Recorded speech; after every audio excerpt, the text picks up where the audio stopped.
Bienvenidos al segundo bloque de Ahora Noticias y vamos a hablar de lo que recién le decíamos. Está con nosotros el doctor Alejandro Amarilla, cardiólogo. ¿Cómo le va, doctor? ¿Cómo están? ¿Qué tal? Mucho gusto estar con ustedes. Bueno, dos temas muy importantes que queremos charlar con usted. Primero, la cuestión de esto de los paros cardíacos. Laura recién mencionaba esta pérdida que a nosotros nos causa mucho dolor del conocido colega Costa y que, bueno, también tiene que ver con un paro cardíaco. Nos invita a esto, además del dolor que tenemos por la pérdida del colega, bueno, conocer por qué ocurrió de manera tan repentina en un paro cardíaco. ¿Qué situación generan pérdidas o inconvenientes en la salud que terminan llevándose la vida de las personas, como el caso que recién mencionábamos? Bueno, esto se caratula como una muerte súbita. La muerte súbita es aquella que se produce en forma inesperada, dentro de pocos síntomas, en poco tiempo, en pocas horas, digamos, el paciente comienza a sentir síntomas y muere súbitamente. Esto generalmente a la edad que tenía Rafael se debe fundamentalmente a lo que llamamos enfermedad coronaria o cardiopatía isquémica, que es lo más frecuente, es la obstrucción de una arteria coronaria súbitamente, que genera una arritmia, y esta arritmia lleva a que el corazón se detenga bruscamente, y que si en ese momento uno no puede hacer maniobras de reanimación y llegar con un desfibrilador para poder resucitar el paciente o revertir esta arritmia, lamentablemente termina en muerte súbita. Esta es la misma enfermedad que también provoca infartos, o sea que es probable o es muy posible que él haya tenido el mismo mecanismo fisiopatológico de un infarto, de una angina de pecho, de un infarto, pero que en este caso, en el momento en que comienza esto, se genera una arritmia, como decía antes, y esa arritmia, que es una arritmia maligna, llamamos a eso fibrilación ventricular o taquicardia ventricular, detiene el corazón, detiene la circulación y lamentablemente se produce la muerte súbita. Y qué importante, doctor, que es saber de estos temas, conocer y sobre todo saber cómo prevenirlos, ¿no? Porque causa tanto dolor estas muertes repentinas como la de Rafael Costa, primero que sorprenden, que llegan de repente y que lastiman tanto, ¿no? Por eso está bueno que conozcamos sobre estos temas para poder prevenirlos. Absolutamente, esta es la enfermedad vedette, digamos, de este siglo. Es la primera causa de muerte en el mundo, lo sigue siendo aún en pandemia, y aún en los pacientes que presentan COVID, que tienen factores de riesgo coronario, provoca infartos durante la internación por COVID. Esta enfermedad es la que se produce con el tiempo, o sea, no aparece de un día para el otro, sino que se produce con el tiempo, con el desarrollo de lo que llamamos la ateroesclerosis. La ateroesclerosis habla de lo que es un ateroma, una placa de grasa que se produce en el endotelio, que es la capa más interna de los vasos, de las arterias. Es una telita finita donde el colesterol se va metiendo paulatina y progresivamente durante muchos años, como decía antes, y esto es un desarrollo de por lo menos 20 años en la vida como mínimo, claro. Y las personas que están en torno de los 35 en adelante empiezan a tener un riesgo aumentado de estas placas, y cuando los factores de riesgo están presentes, por supuesto que a más temprana edad mayor riesgo tienen. Bueno. Esto es así, son los factores de riesgo que conocemos: el tabaquismo, la diabetes, el colesterol elevado, sobre todo el colesterol malo, elevado en sangre, pero también el colesterol bueno bajo y también el triglicérido alto son factores de riesgo.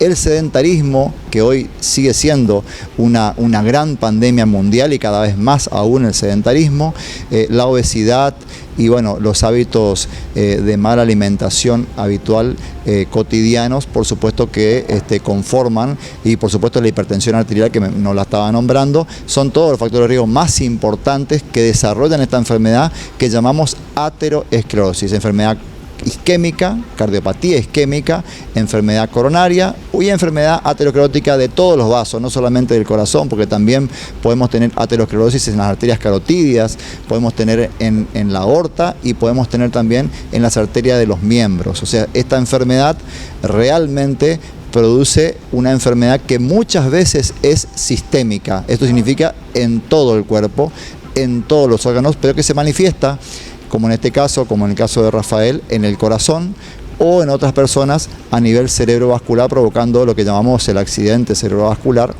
que también es provocado por la misma enfermedad. Doctor, recién hablaba usted... Mi compañera Laura Trivia le quería hacer una consulta, doctor. Sí, le decía que recién hablaba usted sobre el tema de las enfermedades que pueden provocar esta... ¿Me escucha? Doctor, ¿ahí me escucha? Le decía que recién usted mencionaba las enfermedades que nos pueden provocar un paro cardiorrespiratorio o una ACV. Bueno, son las que ya hace tiempo se vienen dando a conocer. Y lo que le quiero preguntar es, para aquellas personas que dieron COVID positivo, muchos médicos están recomendando que una vez que uno sale de ese cuadro, se hagan los chequeos pertinentes porque pueden haber órganos que quedan afectados por esta enfermedad. Específicamente, ¿cómo puede afectar el COVID al corazón? Bueno, la verdad que es una pregunta muy actual y muy interesante. Realmente el COVID es una enfermedad nueva para la medicina, para el mundo, y nosotros conocemos mucho, pero nos falta conocer mucho más todavía. Estamos en una etapa de investigación, sobre todo en lo que es el post-COVID, en las secuelas que puede dejar el COVID. Nosotros sabemos que el COVID es una infección por un virus que provoca una reacción en el cuerpo inflamatoria, lo que llaman tormenta de citoquinas, una inflamación tremenda en todo el cuerpo, y trombosis, o sea, la formación de coágulos en diversos vasos del cuerpo. Son los dos mecanismos más importantes por los cuales se dañan los órganos. También sabemos que no a todos le afecta igual, digamos. La etapa puede ser tan leve como no tener síntomas, sobre todo en personas sin factores de riesgo, como provocar severos daños y la muerte en personas con factores de riesgo, que justamente son las personas que tienen estos factores que mencioné antes, que pueden provocar infarto. Entonces, lo que se está investigando ahora es qué secuelas nos va a dejar, qué secuelas va a dejar el COVID en los diferentes estadios clínicos que vemos de enfermedad. Y claramente, cuando más grave la enfermedad, más secuelas deja a nivel respiratorio y también a nivel cardiovascular.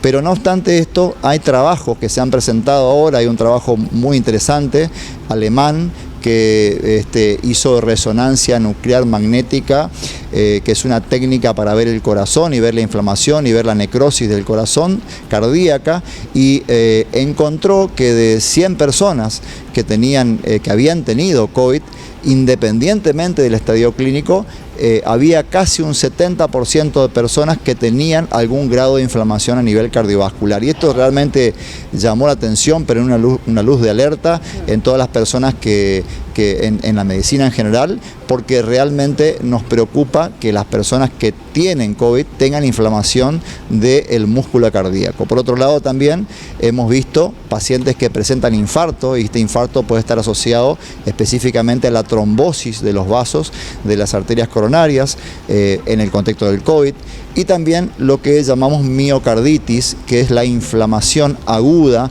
del corazón, que se puede dar o por infiltración directamente del virus en la célula muscular, o también por una enfermedad que conocemos como síndrome de Takotsubo, que es una miocarditis por aumento de catecolaminas, aumento de adrenalina, por estrés durante la enfermedad de la internación de los pacientes que están más graves. Cualquiera sea el caso, realmente estamos muy preocupados porque no tenemos real idea de la magnitud a largo plazo del daño del corazón que puede dejar el COVID. Así que la recomendación de la comunidad médica es fundamentalmente que aquellas personas que han tenido algún compromiso cardíaco, como una pericarditis o como una miocarditis, sean seguidos durante un tiempo para ver la secuela, y que no hagan actividad física intensa, o que no comiencen una actividad física intensa hasta no tener realmente la resolución del cuadro de miocarditis. Y para todos aquellos que han tenido enfermedad leve o no han tenido síntomas, también se recomienda el inicio de actividad física muy lenta y progresivamente, y la evaluación siempre por un profesional, sobre todo un cardiólogo, para ver que no hayan quedado secuelas, sobre todo en aquellos que hacen actividad física muy intensa o son deportistas competitivos. Doctor, muy claro como siempre, le mandamos un abrazo y gracias por venir. Gracias a ustedes como siempre, un gusto estar acá. Alejandro Amarilla, cardiólogo, bueno, importante los consejos que nos daba, tomar nota y saber de que son enfermedades primero que se pueden evitar, ¿no? Que se pueden evitar este tipo de situaciones que nos causan tanto dolor, son pérdidas repentinas, son enfermedades que matan de una, así para decirlo claro, así que está bueno conocerlo y evitarlo, ¿no? Sobre todo porque son enfermedades que llevan mucho tiempo, ¿no? en generarse y uno tiene que evitarlos a tiempo.